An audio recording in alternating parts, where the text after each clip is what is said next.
coming now. All the data just flooding out of the buffers. It worked. God damn it, it worked.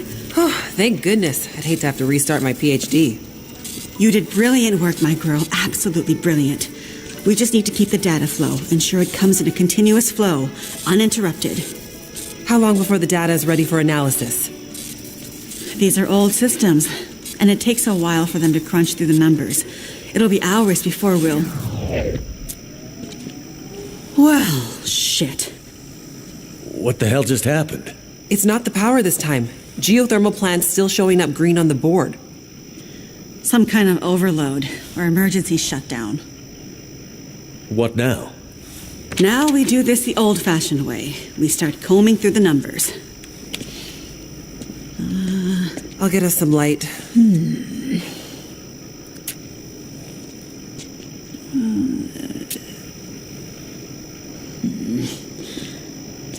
Do you see anything that would indicate the level of K-index we might expect to... Shush, girl.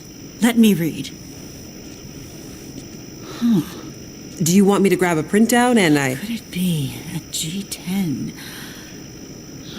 Is there something I can do? Aha! Here it is. Here it is. There it is. What do you see? It can't be. That silly old British bastard was right. He just never knew how right he was. Why did it have to happen in our time?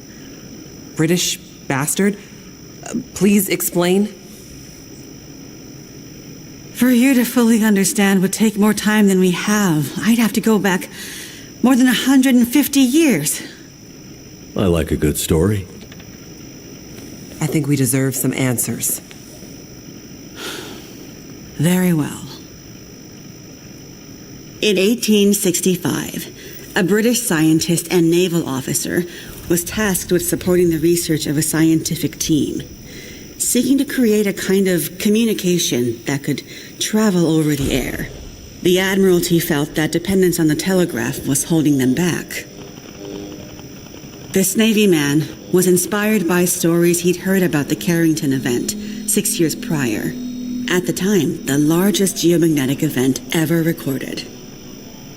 He had heard that the abundance of static electricity in the air had powered telegraph lines, even after the operators had unplugged them. Fires broke out due to this geomagnetically induced current. It got him thinking.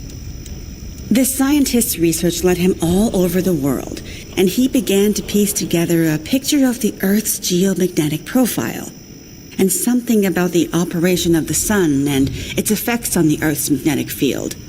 Remember, this was 150 years ago, and well before they had the equipment to prove any of this. But a theory began to take shape in his mind that suggested the sun went through cycles of geomagnetic activity, waxing and waning, but sometimes spiking inexplicably in dramatic ways. The historical record held evidence of many of these events, but in pre-industrial times, the impacts were more subtle.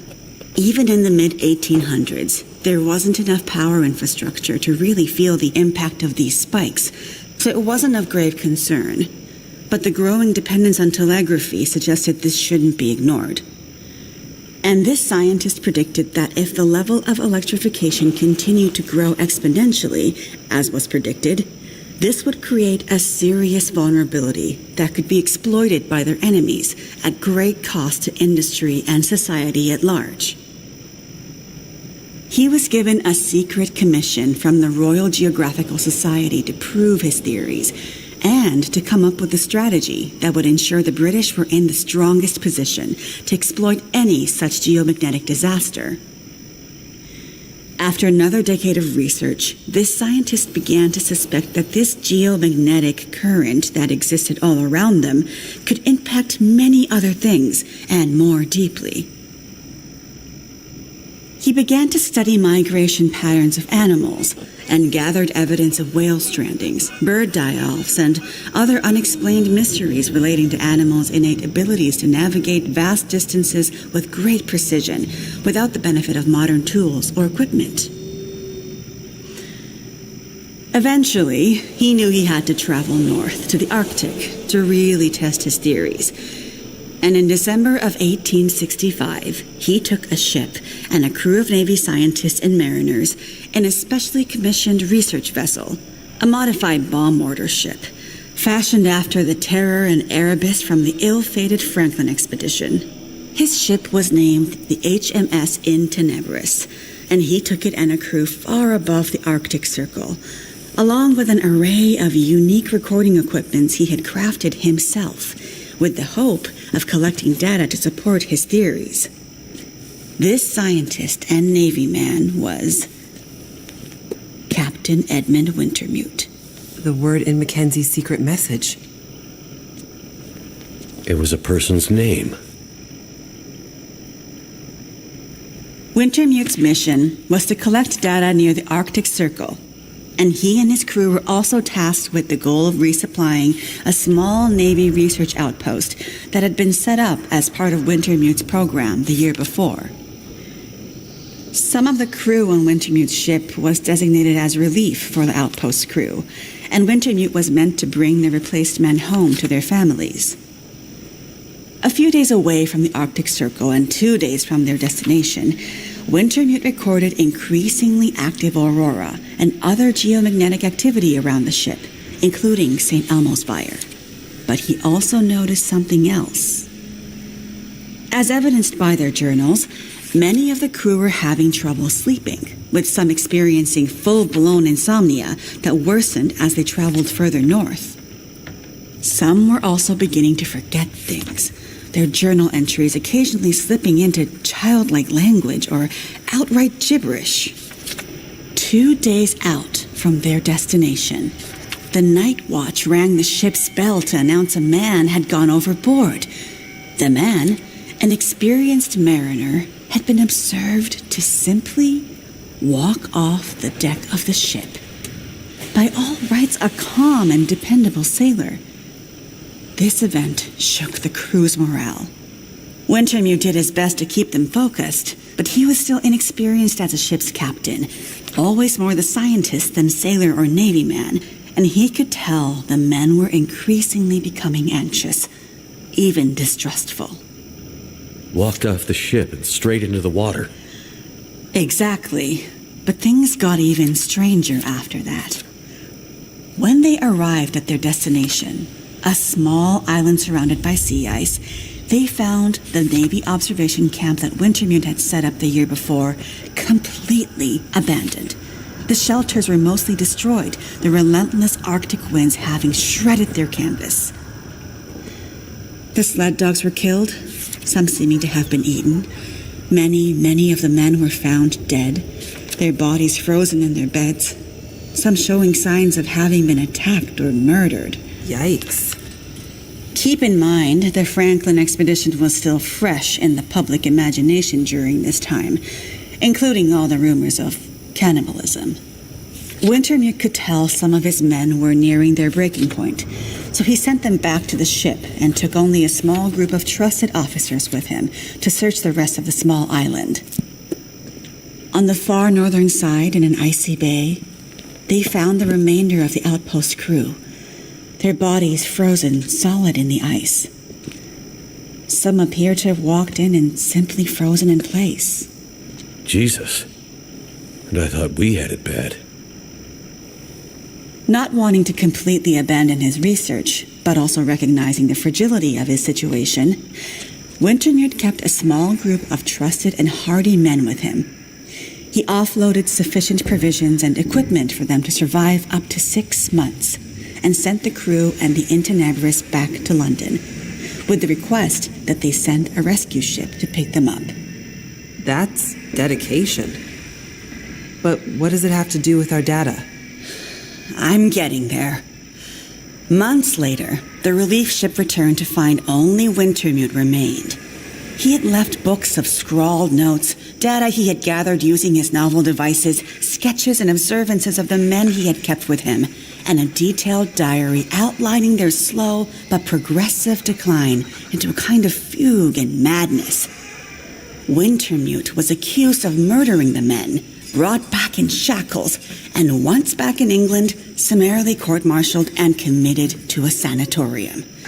His equipment, journals, and the data therein were hidden by the Admiralty, and the Royal Geographical Society renounced Wintermute's membership and denounced his research, claiming he had gone rogue. His work disappeared for over a century until I dug it up. Why haven't we ever heard this story before? Exactly the question you should be asking. I had encountered odd and inexplicable references to his research, but always leading to dead ends. I finally managed to get my hands, through no small feat of my own canny research and a dogged determination, I might add, on a few of his earlier papers. It wasn't easy, believe me. A woman, let alone a woman who isn't white, had to work 10 times harder to get access to this material, but I managed to do it. I spent the next 20 years piecing it together, tracing the fingerprints of Wintermute's theory, collecting his data, analyzing, and then adding to his research with research of my own using increasingly modern equipment. And the more I dug, the more data I collected, the more worried I became. Because not only had Wintermute's original fear come to pass, that the world had become dependent on the electrical grid, a technology that would easily be taken offline should any Carrington-level geomagnetic event occur. But even worse, that the Carrington event of 1859 was like a tiny spark compared to the massive, overwhelming storm that might come in the future. I started to talk to others about this, but of course people thought I was crazy. They ignored me at first, then started to denounce me, and then ostracize me. Until I eventually found myself so far on the fringes of accepted science that I was entirely isolated, with nobody to trust, nobody who would believe me. I lost my job, my marriage failed, all my academic credentials were thrown into question. Ah, this explains something about your reputation, Dr. Atwood. Nobody would believe me. Except for John, who you met as Jeremiah, Mr. Mackenzie. He was a young corporal in the Canadian military when I first met him. Handsome, as I recall. It's a long story on top of an already long story, so I won't tell it all here. But the important thing was he was stationed at a radar observation post along the Dew Line, far north, and started to observe some strange things of his own. He followed the trail, which eventually led him to me. And when we got together, there were sparks, I tell you. To be believed by someone, it was like a drug. We worked to uncover more data, and he kept his eyes and ears open, using his military connections to gather more information carefully. And he moved up the ranks, but always stayed under the radar, putting his career aspirations aside to ensure he could stay close to the facilities we needed access to. But it was never going to last.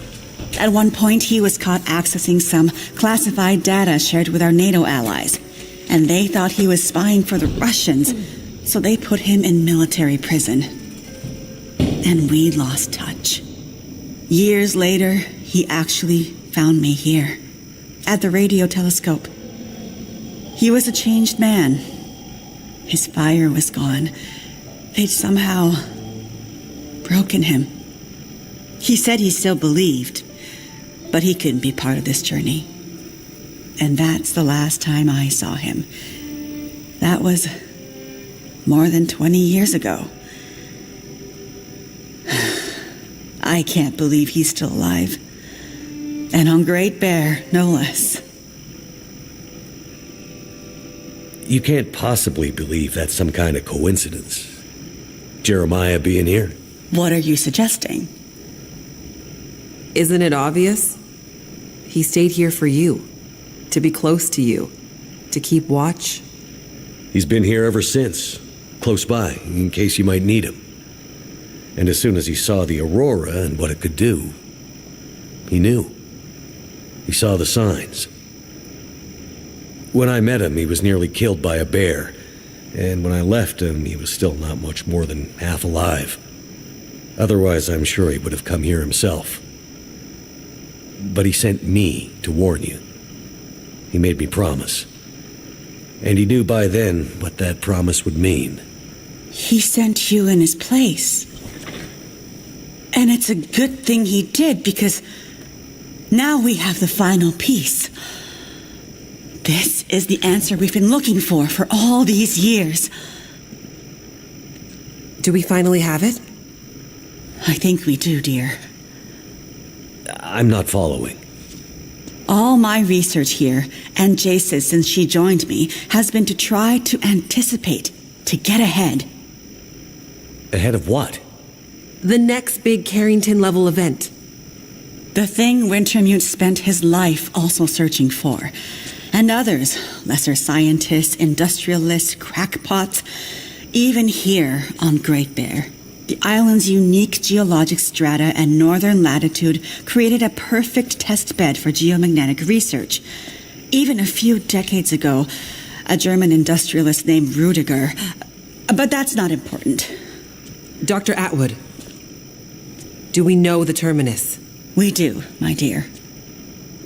And when is it coming? Do we have time to prepare? No, dear. It's already too late. It's already started. What does that mean? It means we're in a new geomagnetic normal. What you've seen so far is really just the beginning. Things will get much worse from here on out. But how long will it last? Carrington was over in a few days, weeks at most. Oh, this is much bigger than Carrington. How long, Doctor? I hesitate to say. With the data I have, I can only offer a vague range. 40 to 400. Hours? Days? Years. Wintermute tried to warn us 150 years ago, but nobody listened.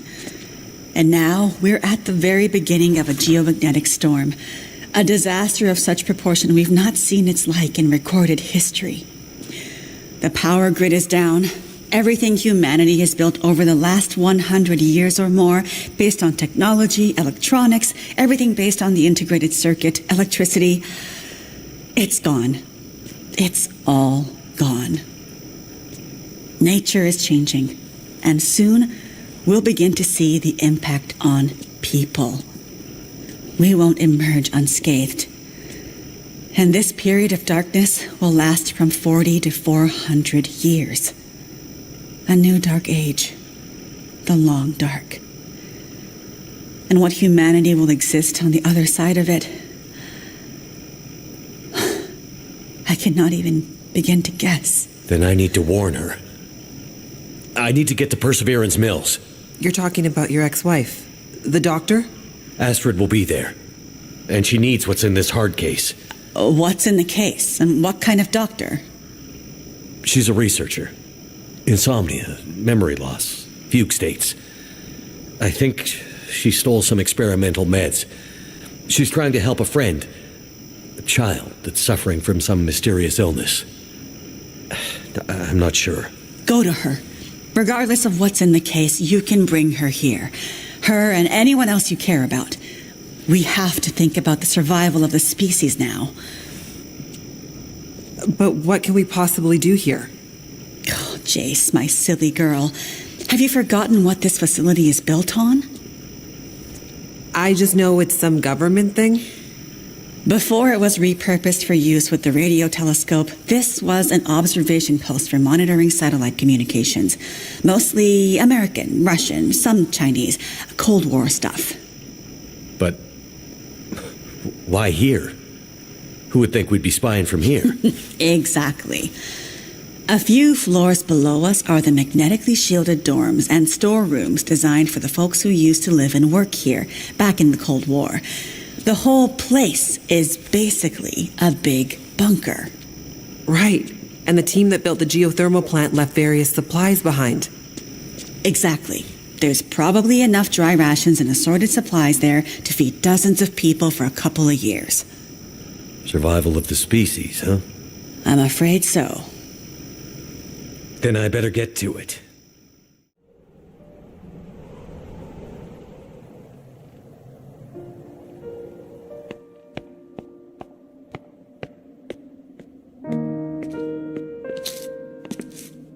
He'll come.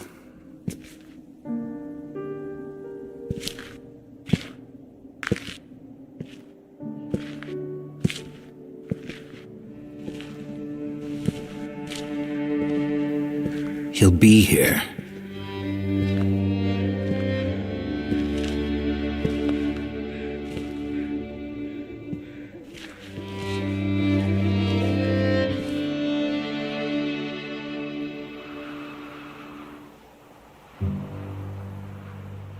I think I see something.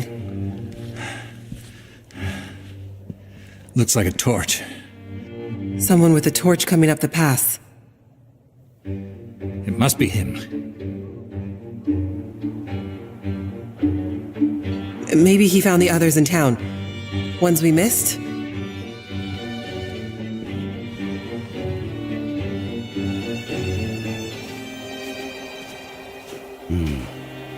Looks like we have company.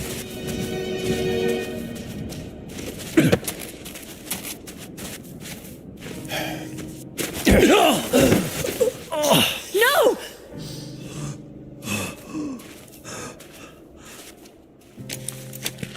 One more step, and I'll put you in the ground. All right. Here's the deal. We know you have shelter. We know you have medicine. Hell, you might even have a cure for whatever's going on out here. Way to outlast this, whatever it is. In the hard case. Imagine, the answer was so close this whole time. What the hell do you want, Mathis? Simple. You want the pilot back, you let us in. You give us some of what's in the case. You let us take shelter from the lights in whatever this place is. You don't? This damn pilot, who has been such a pain in the ass since the minute I met him, I finally clip his wings. Mackenzie! Don't give it to them. Listen, asshole! This thing is a bunker. Time lock means we close this vault door and it isn't opening up for months, years, maybe longer. No way in hell are we gonna be trapped in here with you. Well, that makes this even easier. You come out, we come in, and the pilot lives. Otherwise... Wait! Wait. We can't do that. There are dozens of people in here, innocent people, children. But I can trade places with him. I'm a doctor. I can help you. I can find another way to protect you from what's coming. Just let me take his place.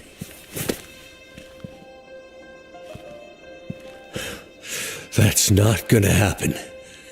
Mackenzie, wait! It took me so long to see it. I thought I'd lost you forever, but I'd only lost myself.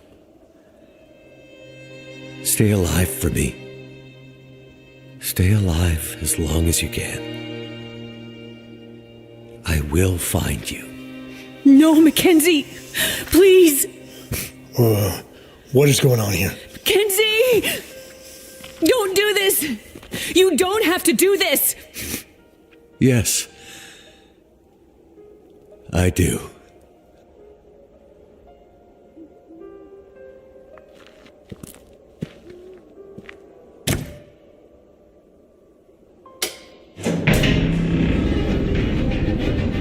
Please don't do this!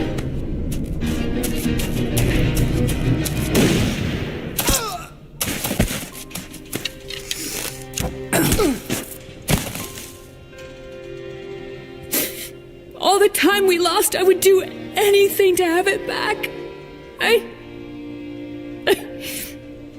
I never stopped. I never stopped loving you, Will. I will love you forever, Astrid. And I'll never forget you.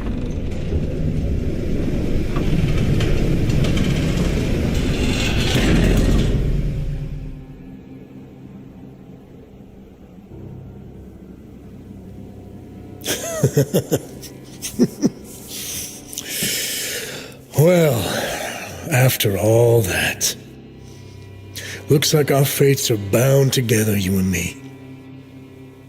You better stand up, pilot. There's a whole world out there just waiting for me. Time I took my rightful place in it. And you are going to help me. Okay. But first, there's something I gotta do.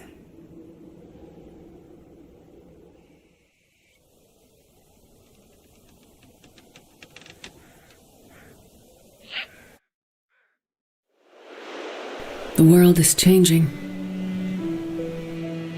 Has changed.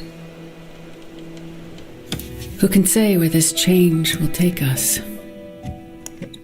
Atwood says this has happened before. And best she can tell, we're in this for another 40 to 400 years. How will we survive? As individuals, as a species? Will we? Should we? When push came to shove and we were tested, was this really the best we could do? Can we put our differences aside long enough to survive this quiet apocalypse? And if we fight to survive, does any of it even matter? I can't say. I'm not sure any of us can know what comes next. But what I believe is we have to fight for the future. Because the world we had yesterday won't exist tomorrow. Mackenzie, I know you're out there. Just hang on. Just survive for me. Remember who we were. I will find you. Mackenzie. My love. Whatever you do, wherever you have to go, promise me one thing. You won't let this new world break you. And promise me, I will see you again.